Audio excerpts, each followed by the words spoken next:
I don't think it was fairly painted as if, this is about arresting skateboarders. The biggest issue for us is making sure that no one was hurt and no life was lost. Now at 5, San Francisco's mayor is defending the decision to set up barricades and send officers in riot gear to break up an unsanctioned annual high-speed skating event. London Breed says safety was the city's top priority.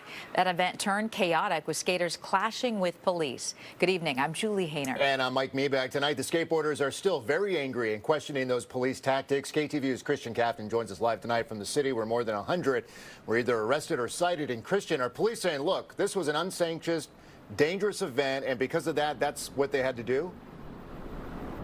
Yeah, you're on the right track there, Mike. That's exactly it. Now, the skateboarders are saying that they believe that San Francisco police overreacted, but police say this was not a case of officers versus skateboarders. They say this was a case of the police against an unruly mob.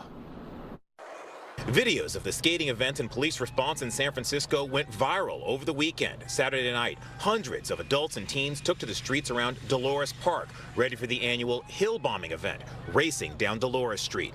The chief of police saying officers were ready this year with barricades and officers in place to stop what can be a dangerous event with a deadly collision happening 3 years ago. It's caused injuries in the past. It's caused a death in the past. We've had a number of criminal types of activities that have surrounded this event in the past. Skateboarders say this year it was the officers who antagonized the skaters, provoking them into escalating behavior. The police action is more what caused the vandalism than the vandalism in the first place. I doubt half the would have happened if the police weren't harassing kids. Parents of some of the teens taken into custody have told KTVU that the minors were unlawfully detained, kept out in the cold weather for hours, and were not allowed to contact their families. Skaters say they felt like they were targeted. It was just weird to see, the police chasing around a bunch of kids shouting this is an unlawful protest. San Francisco police say as the situation escalated, they issued dispersal orders. And in the end, San Francisco police took more than 30 adults into custody and cited or detained more than 80 minors. Police Chief Bill Scott saying his officers were repeatedly subjected to dangerous assaults, including fireworks launched right at them.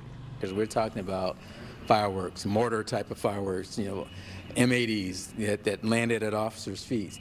We had one of our sergeants that was spat on by a juvenile, of all things, and then another juvenile that was with this person punched the sergeant with a sharp object, causing injury to his face.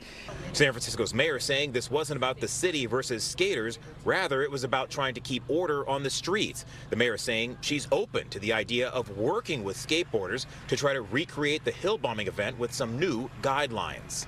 I think that there's definitely room to explore this in a way that will ensure safety. I think that's the biggest issue for us. Now, police telling us tonight that all of the juveniles have been released, and most, if not all, of the adults as well. A few, though, are facing some more serious charges, like that incident you heard about assaulting that police officer. We're live in San Francisco. Christian Captain, KTVU, Fox 2 News. And the mayor has her take. The skateboarders have their take. I'm curious, Christian, what about the actual neighborhood here? The people who live there. Do you get a sense that they support, San Francisco police when it comes to this incident? Yeah.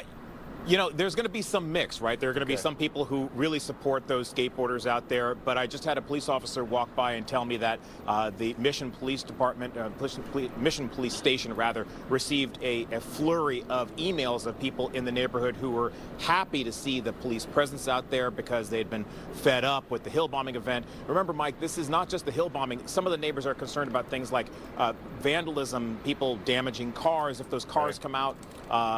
One of the skaters we talked to even said that if a car does come out and threatens a skateboarder, sometimes they'll bang on that car or something like that. So neighbors in the area, at least some of them, reached out to San Francisco police to express their gratitude. Got it. All right, Christian Captain live tonight in San Francisco. Christian, thank you. The supervisor actually represents the neighborhood, says the hill bomb event should be shut down altogether. Supervisor Raphael Mandelman told KTVU the police response was appropriate and that this event needs to end. Unless we can figure out a way to really make this a safe event that does not attract the folks who have turned it into, a chaotic, anarchic, and really destructive event. I don't think we can continue. The supervisor told us that anyone who believes that police overstep their authority can take up the issue in venues such as the San Francisco Police Department Accountability Office. And stay with us on air and online as more information in reaction to the Dolores Park event comes out. You can find some of the sites from the event on our website at ktvu.com.